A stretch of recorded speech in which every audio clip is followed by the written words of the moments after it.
Asia কাপের দল ঘোষণা হয়ে গেছে, দলে জায়গা পেয়েছেন প্রত্যাশিত প্রায় সকল ক্রিকেটার, কিন্তু আলোচনার টেবিলে কোথাও ছিল না একটি নাম, সাব্বির রহমান রুম্মন। সময় বদলে যায়, এই ধরায় অনেক কিছুরই পরিবর্তন হয়। সাব্বির যেন সেই পরিবর্তনেরই অংশ। 2016 এশিয়া কাপের টুর্নামেন্টের সেরা ক্রিকেটার ছিলেন বাংলার সাব্বির। হার্ড হিটার তকমা পেয়েছিলেন তখন। সাধারণ দর্শক থেকে ক্রিকেট সংশ্লিষ্ট সবার মুখেই ছিল এক কথা, টি-20তে বাংলাদেশকে সার্ভিস দেওয়ার জন্য লম্বা রেসের খোড়া পাওয়া গেছে। কিন্তু সময় যত বদলেছে, সাব্বির ততটাই আড়ালে যেতে শুরু করেছেন। একটা সময় এসে দলে জায়গা পাওয়ার রেসেই টিকতে পারেননি। কেউ মুখ ফুটে বলছেও নাই সাব্বিরকে আরেকটা সুযোগ দেওয়া যেত।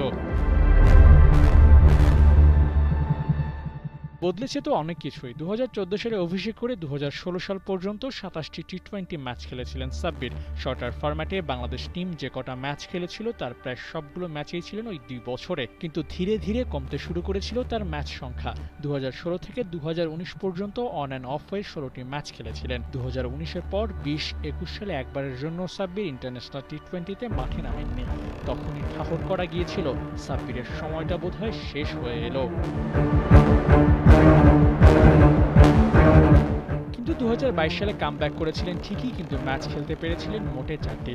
এরপর আর দলে জায়গা হয়নি, কারণ তাকে যে সুযোগ দেওয়া হয়েছিল তার সঠিক ব্যবহার তিনি করতে পারেননি।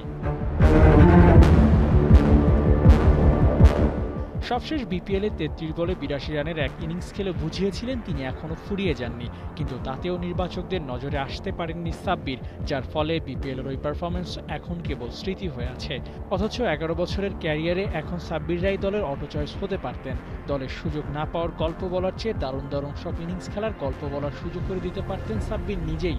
কিন্তু সবকিছু হারিয়ে গেছে সময়ের গহ্বরে।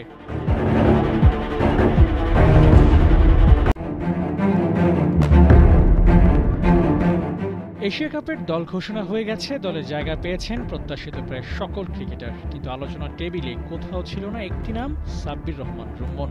সময় বদলে যায়, এই ধরায় অনেক কিছুরই পরিবর্তন হয়। সাব্বির যেন সেই পরিবর্তনেরই অংশ।